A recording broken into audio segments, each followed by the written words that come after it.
তোমরা সবাই কেমন আছো? আশা করি সবাই অনেক ভালো আছো আর আমরাও ভালো আছি। আমি তনু চলে আসলাম তোমাদের সাথে আমার আর একটা নতুন ব্লগ নিয়ে। তো ওই যে দেখো সকালবেলা আজকে ব্লগটা এই যে এটাও বাসন দিয়েই শুরু করলাম। তো ওই যে দেখো কলপারে সব বাসন নিয়ে চলে এসেছি। আর অনেকগুলো বাসন ছিল আজকে, রাত্রেবেলা অনেকগুলো বাসন জমে গেছিলো। তো ওই বাসনগুলো এই যে সকালবেলা এখন ধুয়ে নিচ্ছি।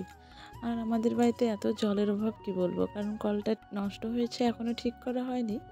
তো তার জন্য পাশের বাড়ি কাকিমাদের বাড়ি থেকে জল আনতে হয়। তো জল টানা অনেক কষ্ট বন্ধুরা, কি বলবো, খুব খারাপ লাগে মাঝে সাঝে। কবে জানি না কলটা ঠিক হবে। তো যাই হোক, এদিকে বাসনগুলো মেজে নিয়ে ঘরে চলে এসেছি। আর এদিকে এসে দেখো আমি ভাতটাও কিন্তু বসিয়ে দিয়েছি। এদিকে রান্না হচ্ছে, আর আজকে রান্না ঠান্না করে তারপরে কিন্তু স্নান দান করবো। আর এই যে এদিকে দেখো রসুন পেঁয়াজ তারপরে আদা লঙ্কা সব এগুলো সব বেটে নিলাম, না পেঁয়াজটা বাটিনি, রসুনটা বেটে নিয়েছি। আর এই যে এখন দেখো কড়াইটা বসিয়ে দিলাম, তেল গরম তেলটা গরম হোক, তারপরে জিরে আর পেঁয়াজটা ফোড়নে দিয়ে দিব।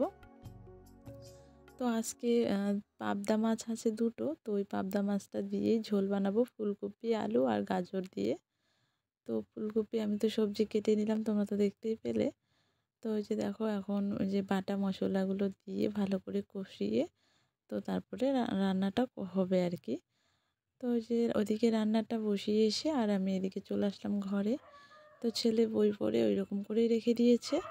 এই যে এবার সব ব্যাগটা গুছিয়ে রাখলাম, নয়তো পর মনে থাকবে না স্কুলে যাওয়ার সময়। তো ওই যে এদিকে বিছানাটা তুলে নিচ্ছি এবার।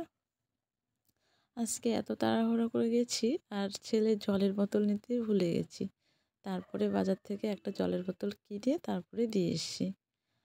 তো ওইখানে গিয়ে দেখছি জলের বোতল নিয়ে আসিনি। তো যাই হোক, সকালটা অনেকটা তাড়াহুড়ো থাকে, তো তার জন্য মনে থাকে না অনেক কিছুই। তো ওই যে বিছানাটা গোছানো হয়েই গেল, এবার পুতুলটা ওই সাইডে রেখে দিব। আর তার আগে এই যে ব্ল্যাঙ্কেটের কাভার আর একটা এই যে পাতলা একটা ব্ল্যাঙ্কেট, এটাও ভালো করে ভাঁজ করে রেখে দিই। যদিও ওগুলো এখন রাত্রেবেলা লাগে না, তবু ওই যে যতদিন আছে তো ভাঁজ করে রেখে দিই আর কি। তো এগুলো কিছুদিন পরে উঠিয়ে রাখবো, তাহলে বিছানাটা ফাঁকা ফাঁকা লাগবে, বেশ ভালো লাগবে। তো এই যে পুতুলটা এদিকে রেখে দিলাম। আর কালকে বিছানা চাদরটা উঠাবো, অনেক দিন ধরেই ধোয়া হচ্ছে না, অনেক দিন ধরে ভাবছি উঠাবো, তুলবো কিন্তু হয়ে উঠছে না আর কি। তো যাই হোক, এই যে ঘরে অনেক জামা কাপড় জমে আছে, তো যেগুলো প্রয়োজন নেই আর কি।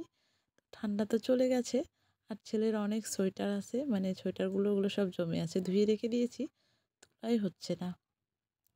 তো ওই যে দেখো এই শাড়িটা ব্লাউজের পিস আছে, তো ওটা কাটা হয়নি এখনও। তো আমি হাত দিয়ে মাপছি যে কতটুকু কাটবো, কতটুকু হবে আর কি। তো যাই হোক, এই শাড়িটা আজকে পরে ছেলেকে স্কুলে নিয়ে যাব। তো ভাবছি কি কোনটা পরবো না করবো সব আলাদা করে রাখছি আর কি, যেহেতু ভাঁজ করছি জামা কাপড়গুলো, তো পরে আবার মনে না থাকলে আবার ওগুলো এলোমেলো হয়ে যাবে। তো যদি কি যেগুলো পরবো ওগুলো সব আলাদা করে রেখে দিলাম, আর এই যে যেগুলো লাগবে না, তো ওগুলো সব ভাঁজ করে রেখে দিচ্ছি। তো এগুলো স্কুল থেকে এসে সুন্দর করে এক সাইড করে রেখে দিব। আপাতত এরকম করেই থাক, আর এই শাড়িটাও ভাঁজ করে রেখে দিচ্ছি।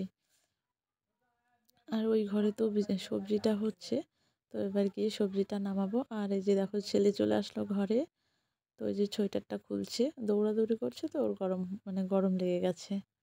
তো চলো বন্ধুরা, পরে আবার আসছি। শুভ সন্ধ্যা বন্ধুরা। তো ওই যে এদিকে ছেলে ঘুমিয়ে পড়েছে, তো বিকেলে ঘুমিয়েছে, তো সন্ধ্যাবেলা একবার উঠেছে, উঠে আবার দেখো ঘুমিয়ে পড়েছে। তো আমি এখন যাব রান্নাঘরে দুধ আছে, দুধ জাল দিব, তারপরে কিছু বাসন আছে ধুয়ে রেখেছি, তো ওগুলো একটু গুছিয়ে রেখে দিব। তো চলো রান্নাঘরে গিয়ে তারপরে তোমাদের সাথে কথা হচ্ছে। তো সন্ধ্যাবাতি দিয়ে ব্লগটা আবার তোমাদের সাথে শুরু করলাম।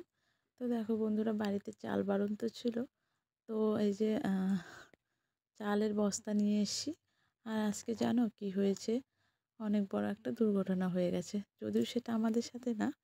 তো আমি এই যে চালের বস্তাটা একটা দাদাভাই একটা দাদাকে আনতে দিয়েছিলাম, আমার ভাসুর হয়, টোটোতে আনতে গিয়ে তো অন্য একটা পিকআপ এসে গাড়িটাতে লাগিয়ে দিয়েছিল, আর বলেছিল যে গাড়িটা ঠিক করে দিবে, আর মানে আমাদের লোকালেই হয়েছিল। আর যখন মানে বলছে যে চলো বাজারে গিয়ে ঠিক করে দিবে, আর যখন হাই রোডে উঠেছে তখন মানে তারা চলে গেছে আর কি, পিকআপটা চলে গেছে।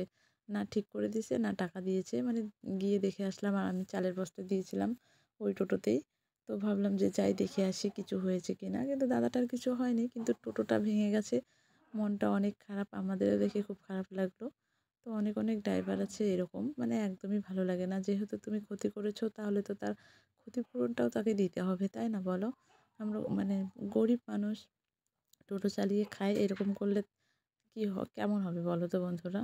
তো যাই হোক, এদিকে যে আমি চালের বস্তাটা মানে ঢেলে রেখে দিলাম, আর বাসনগুলো ধুয়ে রেখেছিলাম। তো ওই বাসনগুলো সব সুন্দর করে গুছিয়ে রাখলাম। আর এদিকে এখন দেখো ছেলের দুধ জাল দিচ্ছি, আর এদিকে চা বানাচ্ছি আর কি।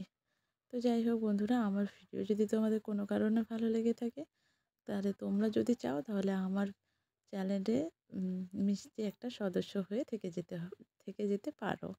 তার আগে তোমাদের কি করতে হবে বলো? আমার চ্যানেলটা সাবস্ক্রাইব করতে হবে।